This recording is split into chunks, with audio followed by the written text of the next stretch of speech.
حیرت کی بات یہ ہے کہ جب شیخ عبد القادر جیلانی غوث پاک کے والد کو جب یہ بات کہی کہ ایسی عورت سے نکاح کرو گے، انہوں نے کہا اگر سیب کی معافی اسی پر موقوف ہے کہ اتنی بڑی مصیبت سر لے لوں تو میں دنیا کی ہر مصیبت اٹھانے تیار ہوں، لیکن اللہ کی بارگاہ میں جواب دینے کے لیے میرے اندر ہمت نہیں ہے۔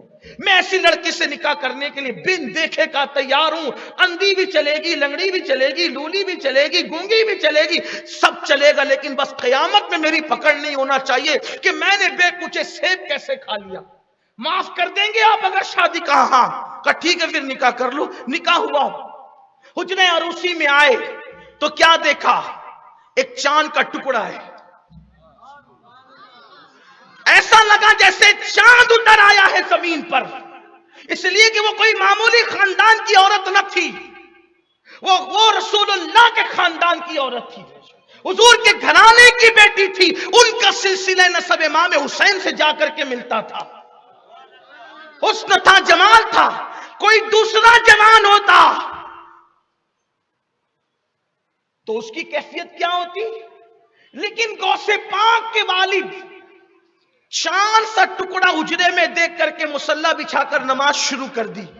ایسا لگتا ہے جیسے لڑکی غلطی سے بدل گئی۔ آج اس کو ہاتھ نہیں لگانا کیونکہ جس کے ساتھ رشتہ طے ہوا تھا یہ وہ نہیں ہے، وہ تو اندھی تھی، اس کی تو آنکھیں، وہ تو بہری تھی، اس کے تو کان ہیں، وہ تو گونگی تھی، یہ تو بولتی ہے، وہ تو لونجی تھی، یہ تو اس کے ہاتھ رکھتی، وہ تو لنگڑی تھی تو پیر رکھتی ہے۔ پھر کیا ہوا؟ رات بھر نماز پڑھی جیسا کہ معمول تھا۔ وہ خاتون نے بھی او جی کیا جی کچھ نہیں، کوئی گفتگو نہیں، اس نے بھی پیچھے مصلی بچھایا، وہ بھی عادت کے مطابق نماز پڑھنے۔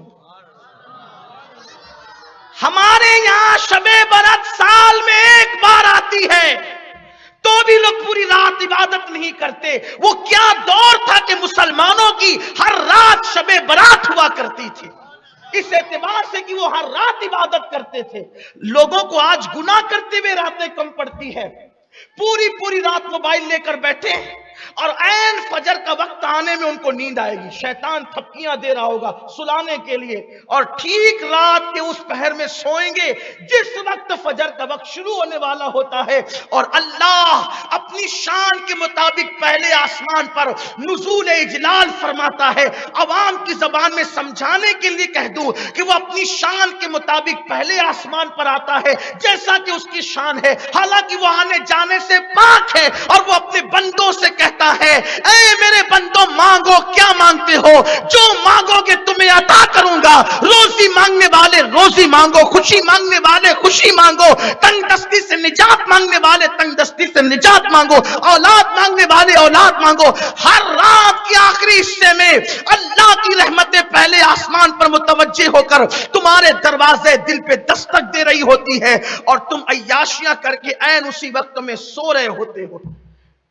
مسلمانوں کو زندگی میں کبھی تعویذ کی ضرورت نہ پڑے اگر مسلمان رات کے آخری حصے میں اللہ سے مانگنا سیکھ جائے۔ میں تعویذ کا منکر نہیں ہوں، لیکن یہ قوم ڈیپینڈ ہو گئی تعویذات پر، بخار ہو تو تعویذ، تکلیف ہو تو میں کہتا ہوں جس قوم کا ڈائریکٹ تعلق رسول اللہ نے اللہ سے جوڑ دیا ہو، وہ قوم اللہ کو چھوڑ کر اوروں کے دروازے پہ دستک دے رہی ہے۔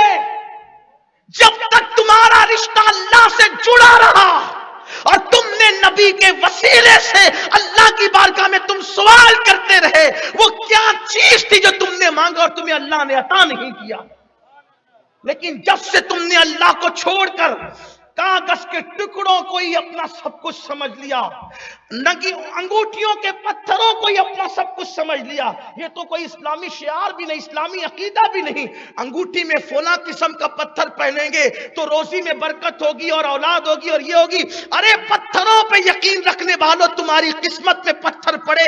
اسلام پتھروں کا مذہب نہیں ہے، رسول اللہ تو دنیا میں تشریف لا کر پتھر پتھروں سے خراج وصول کر کے بتا رہے ہیں کہ یہاں پتھروں کو پوجا نہیں جاتا بلکہ پتھروں سے درود و سلام کی نظریں وصول کی جاتی ہے. اس کو سلام جس کو حجر تک کرے سلام، اس پر درود جس کو تہجد شجر کی ہے.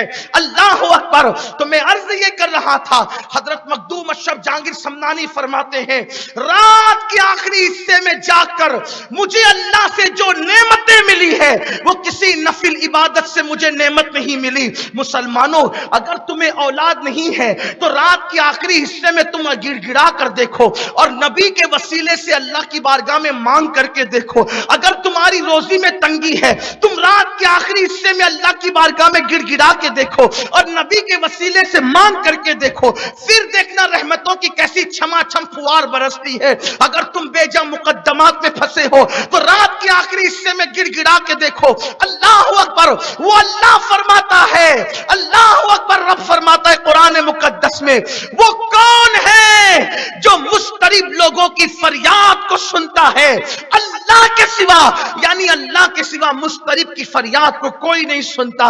اے میری قوم کے جوانوں، اس وقت تم سو رہے ہوتے ہو جب تمہارا میرا رب تمہارے دروازے دل پہ دستک دے کر کہتا ہے جو مانگنا ہے مانگ لو، اور اس کی شان ہے ان اللہ لا یخلف المیعاد. لیکن اللہ اکبر، ہم دوسروں سے دعاؤں کی گزارش کرتے ہیں، ہم دوسروں کے دروازوں پہ دستک دیتے ہیں. اپنے جیسے انسانوں کے دروازوں پہ دستک دینے والوں، اس قادر و قیوم کے دروازے پہ دستک دو، اس کی بارگاہ میں ہاتھ پھیلاؤ، اس کی بارگاہ میں گڑ گڑانا سیکھو. جس کی چوکھٹ سے انبیاء کو ملتا ہے، جس کی چوکھٹ سے صحابہ کو ملا، جس کی چوکھٹ سے اولیاء کو ملا، جس کی چوکھٹ سے سب کی جھولی بھری، اس کی بارگاہ میں آؤ. میں بار بار اس لیے کہہ رہا ہوں کہ نبی کے وسیلے سے مانگو، نبی کے وسیلے سے مانگو. میں نبی کے وسیلے پہ اس لیے زور دے رہا ہوں کہ حضرت آدم جیسا معصوم 200 سال تک کے مانگا لیکن اللہ نے کوئی جواب نہ دیا. لیکن جب کہا اللہ بحق محمد، اللہ محمد کے وسیلے سے میری فریاد کو سن لے، تو اللہ نے فوراً جواب دیا. پتا چلا کس سے کتنے ہی ناراض ہوتے ہیں، لیکن جب محبوب کا نام اس کی زبان پہ آتا ہے تو فوراً جواب دے کر کے بتاتے ہیں کہ پھر تمہاری خطاؤں کو نہیں دیکھتے، یار کے صدقے تمہاری فریاد کو سن لیا کرتے ہیں. اسی لیے جب بھی مانگو اپنے نبی کے وسیلے سے مانگو. آپ کو حیرت ہوگی، آپ کو جب آدم نے اللہ کے نبی کا سید الانبیاء کا نام لیا تو اللہ نے کہا تمہیں کیسے پتا چلا کہ محمد میرے محبوب ہے؟ تو عرض کیا کہ جب تو نے میرے اندر روح ڈالی تھی تو میں نے عرش کے اوپر تیرے نام کے ساتھ اسی محمد کا نام لکھا دیکھا. میں سمجھ گیا کہ جس کا نام تو نے اپنے نام کے ساتھ لکھا ہے سب سے زیادہ وہ تجھے محبوب ہے. تو ارشاد ہوا آدم ان کا واسطہ دے کر تو نے صرف اپنے لیے مانگا. آدم اگر ان کے واسطے سے پوری کائنات اپنی اولاد کے لیے مانگ لیتا تو میں سب کو بھی عطا کر دیتا. رات کی آخری پہر میں گڑ گڑاؤ اللہ کی بارگاہ میں. بہرحال تو عرض یہ کر رہا تھا کہ حضور غوث پاک کے والد مصلی بچھا کے نماز پڑھتے ہیں، آپ کی والدہ بھی پیچھے کھڑی ہو جاتی ہے. صبح ہوئی تو حضور غوث پاک کے نانا آپ کے پاس آ کر کہتے تیرا چہرہ بتاتا ہے کہ رات کیسے گزری. ہاں کہا اچھی گزری، مگر تم نے اپنی بیوی کا منہ نہیں دیکھا؟ کہا ایک جھلک دیکھا. تو خیال آیا کہ غلطی ہوئی ہے دلہن کے پہنچانے میں. کہا کیا مطلب؟ کہا آپ نے تو اندھی کہا تھا لیکن وہ تو اکھیاری ہے، آپ نے تو بہری کہا تھا وہ تو سنتی ہے، آپ نے تو لولی کہا تھا اس کے تو ہاتھ ہے، آپ نے تو لنگڑی کہا تھا اس کے تو پیر ہے. فرمایا میرے بیٹے میں نے تیرے ساتھ کوئی مذاق نہیں کیا، میں نے جو کہا سچ کہا. لیکن ہم نے جو گفتگو کی اپنی زبان میں سمجھانے کے لیے ٹیکنیکلی گفتگو کی، ٹیکنیک کے ساتھ گفتگو کی. کیا مطلب؟ میری بیٹی اندھی اس لیے ہے کہ اس نے کبھی کسی اجنبی کا چہرہ نہیں دیکھا. میری بیٹی اندھی